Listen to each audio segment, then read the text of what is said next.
Hello, thank you for joining me today. Welcome to the Heart Center. My name is Ellie. I'm a nurse in the cardiac surgical ICU, and I teach other Heart Center nurses how to care for patients on ECMO.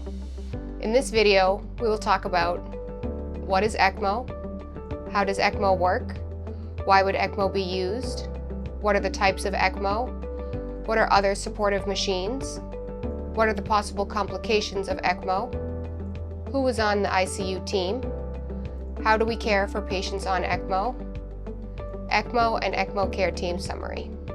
ECMO stands for extracorporeal membrane oxygenation. It's the highest form of life support used when the heart and lungs are not working well enough to support the body's important organs. ECMO is used when all other methods, like medications and breathing machines, have been tried and are not enough. Large tubes, called cannulas, are placed into the patient's veins or arteries. The cannulas are usually placed in the groin, but can be placed in other areas such as the neck or chest.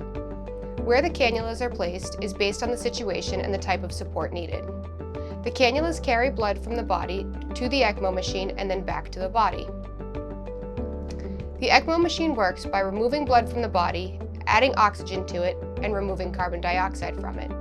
The machine then warms the blood to the body temperature and pumps it back into the patient to be delivered to the brain and organs. Your loved one is having difficulty with some of their most important organs.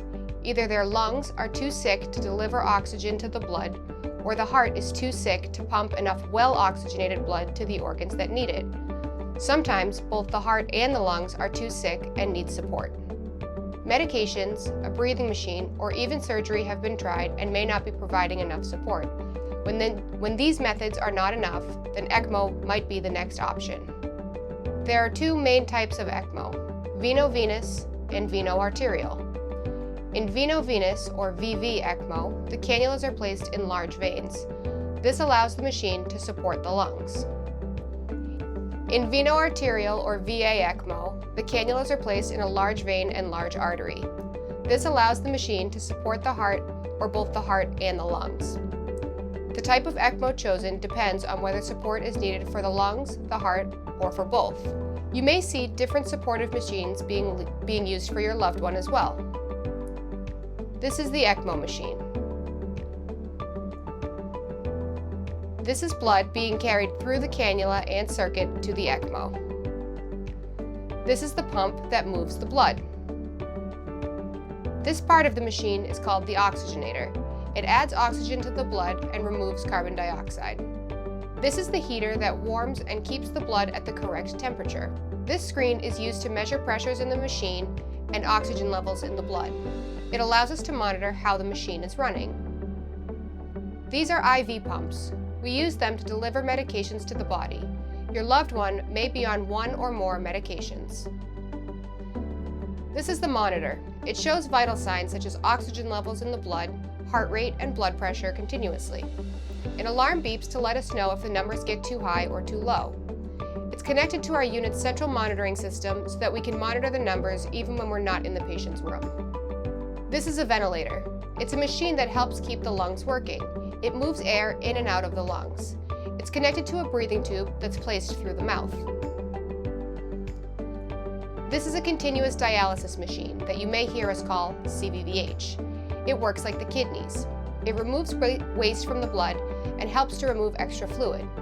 It can be used through an IV placed in the body or through the ECMO machine. This is another type of pump called a ventricular assist device, or a VAD for short.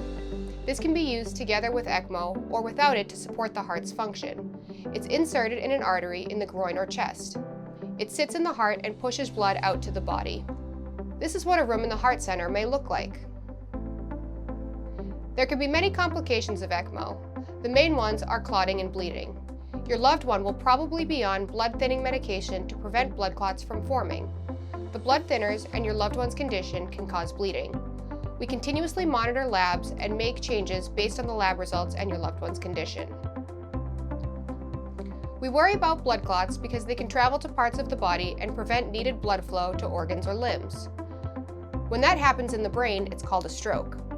Blood clots can also travel to the ECMO machine and stop it from working. There's also risk of infection. During this process, your loved one will have many lines and tubes in them. All of these foreign bodies are potential paths for germs to enter the body and cause an infection. These lines and tubes are placed sterilely and are covered with sterile dressings to keep them clean.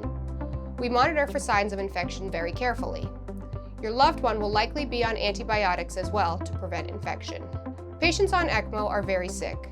Because of their condition, there's also a high chance of temporary or permanent kidney injury or kidney failure.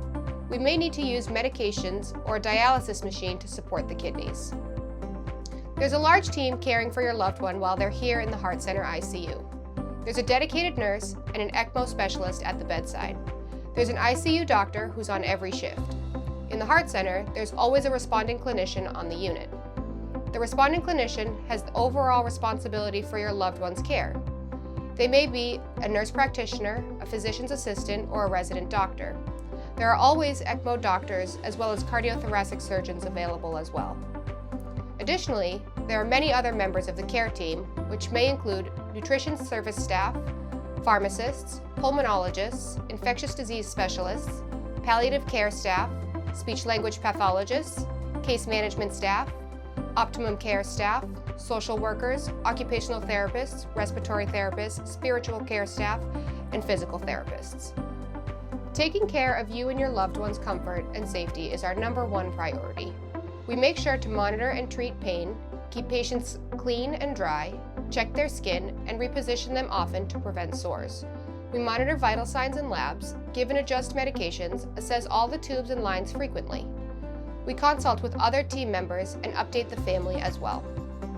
The most important thing to know is that ECMO is a way to support the heart and lungs short term to allow the body to heal and recover. It does not treat or cure your loved one's underlying disease or medical condition. In some cases, recovery is not possible. This could lead to more discussions about more permanent devices, transplantation, palliative care, or hospice care. The team will round and monitor all progress daily and as needed. Family meetings can be arranged with the team. ECMO is a complicated therapy. It's normal to have many questions and concerns. Please feel free to ask your bedside nurse, ECMO specialist, or any team member any questions you may have. Thank you for listening.